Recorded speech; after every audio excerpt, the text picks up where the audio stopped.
Welcome to Football Discussion Daily. My name is Joe, and I'm here with the co-host You. CGO or George. Quick reminder: please like us, subscribe us. We release long-form YouTube every day, short-form Instagram and TikTok and other platforms. Today, a lot of stuff happened. The day started with Fulham beating Aston Villa 1-0. The 10 o'clock games were pretty crazy. Both relegation candidates, West Ham and Tottenham, got wins today. That puts them on top of, Nottingham, along with Nottingham Forest win. All three teams who were fighting for that last relegation spot have won this match day. We had Liverpool beat Palace 3-1, and Arsenal beat Newcastle 1-0. On top of all that, Southampton gave Manchester City a scare. Manchester City ultimately came out on top 2-1, which is super exciting in the FA Cup semifinal. And then tomorrow we have the last FA Cup semifinal with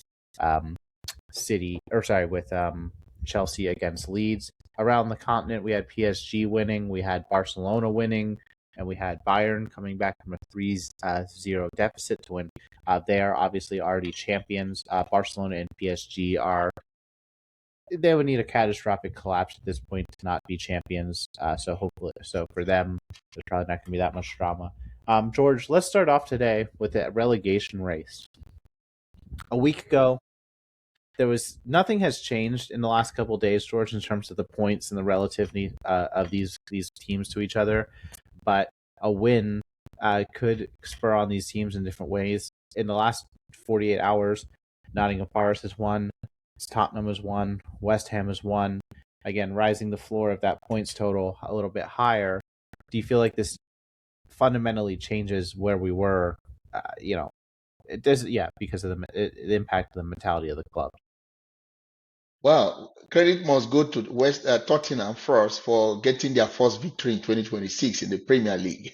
So that's a good one for them. You can see how excited they were, even when Porheha scored that goal. He was so happy. Even Dizebi was happy because they know how important for them to get victory. The issue is that I won't say much has really changed. We all know the battle is most likely going to be between West Ham and Tottenham because currently Nottingham Forest, they are 3 points away from West Ham, which are 17th position. Tottenham, they are about 5 points ahead of Tottenham.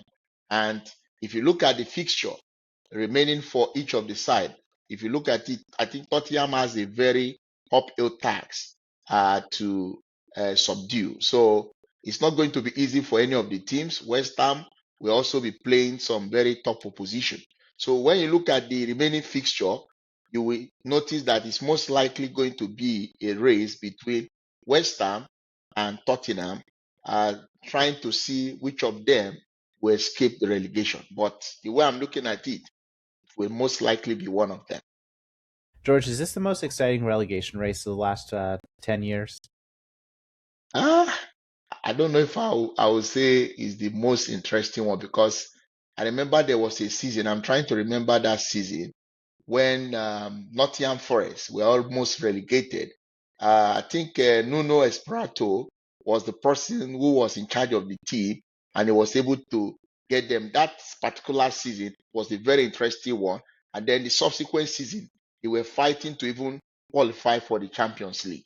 So Yes. I think that was an interesting period also when it comes to relegation battle. So I don't think I won't say this is the most interesting one. We've seen a couple of such situations in the past 10 years.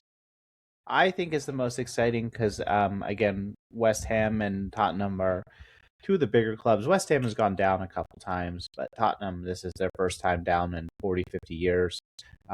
Aston Villa, I think, had a similarly long tenure in the top flight. And I think Aston Villa historically is probably a bigger club than Tottenham in terms of league titles, European titles, whatnot.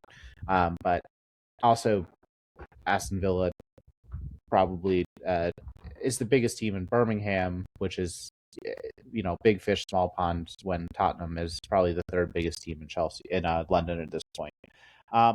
But I do remember when Villa went down, it was a big deal as well. But that was not as dramatic as this.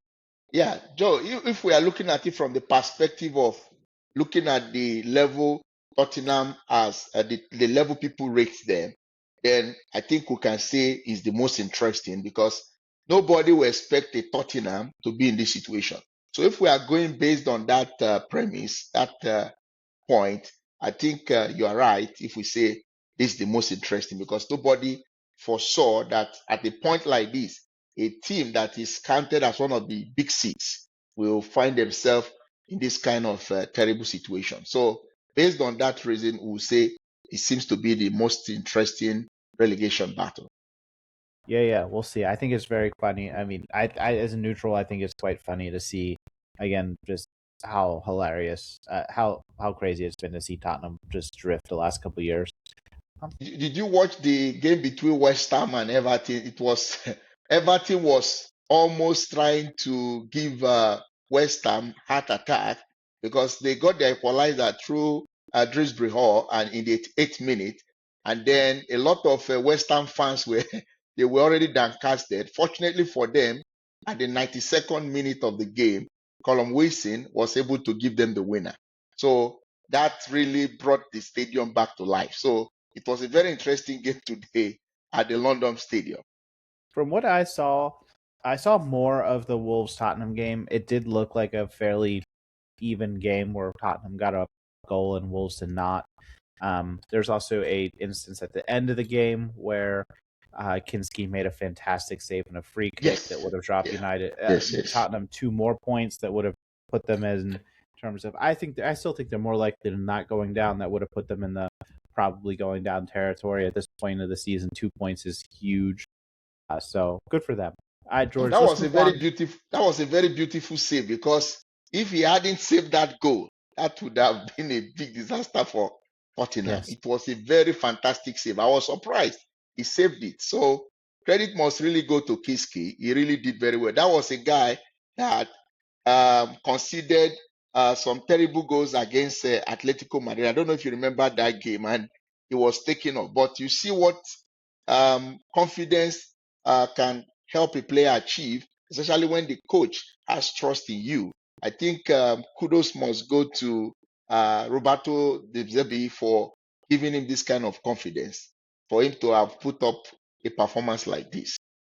Yeah, I mean, from what I saw the performance today, yeah, Tottenham. I'm not sure how sustainable this is. I mean, like, I'm not sure this is a turning the corner in sustainability of great performances. I think it was more of a, if you play often enough, eventually you're just going to win by luck alone. I didn't think it was a tremendous performance by Tottenham, but we'll see if we translates well. I'm not at training every day, and De Zerbi has a track record that is quite good, but so does Nuno. So I'm fascinated. I think it's by far the most exciting relegation race I remember. So George, let's move on to Arsenal 1, Newcastle 0. This game, I'd also say Arsenal were probably slightly on top in this game, but Newcastle had several chances, including one from Wisa. Arsenal's one goal was off of a corner kick that had come out and then come back in. But it was, I guess you could say it's a set piece. It doesn't really take away from that narrative that, Arsenal doesn't create that much in open play. They did have a couple chances from open play that they were not able to finish. Do you feel like this game could be consequential for the title race? Of course, you could see the way Mikel Arteta celebrated at the end of the game because he knew that getting the 3 point was so critical, so important.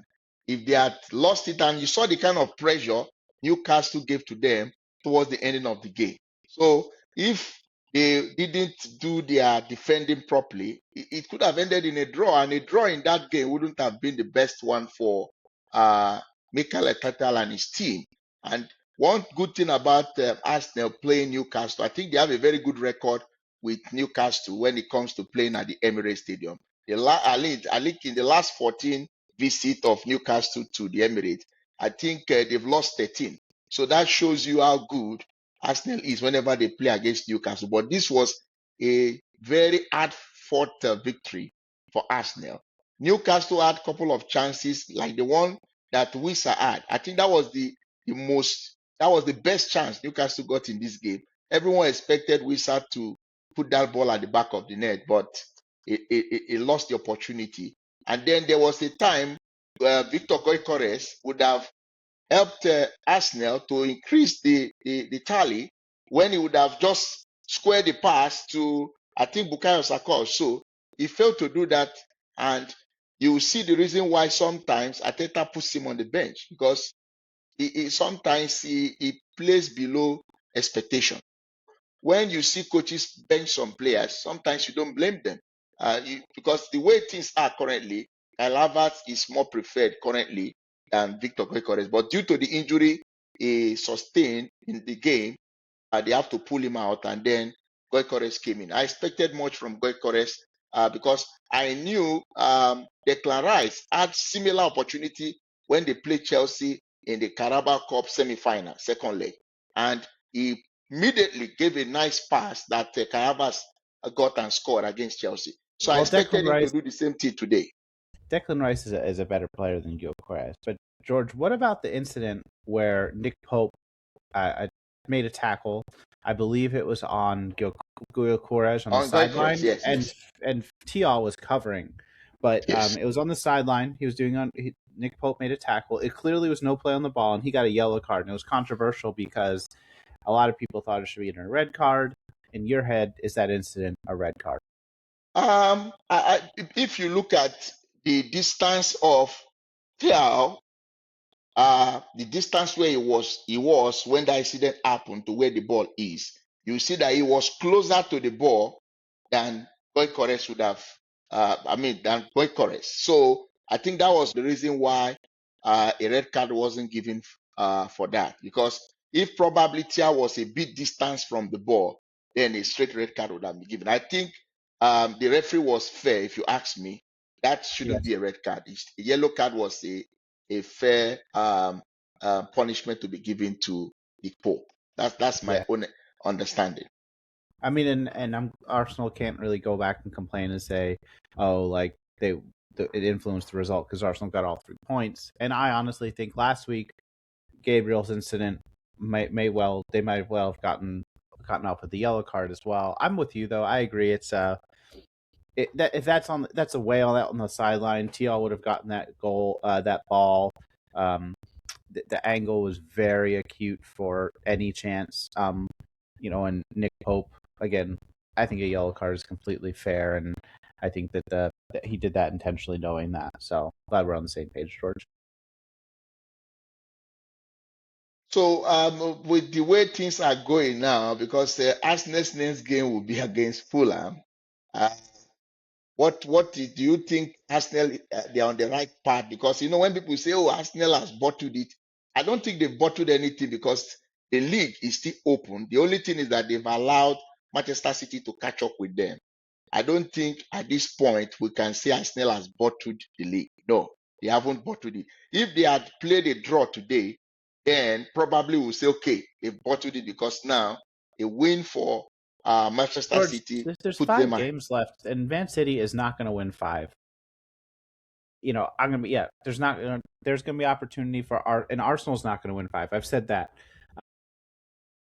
It's a matter. It's going to come down to a couple moments. Like a save from Kinski is going to influence the relegation race. There's going to be a save or a goal that's going to influence this title race, and I don't know. I think that we have to wait to the end of the season to say it's a bottle. I think Arsenal definitely were underwhelming in April and lost point. The title was not dropped last week against Manchester City. It was dropped against Bournemouth, against Wolves, against all these teams that they dropped points to this spring. I think they definitely dropped points to Brentford. I think they drew Liverpool, who are on awful form as well. Just some very poor drop points.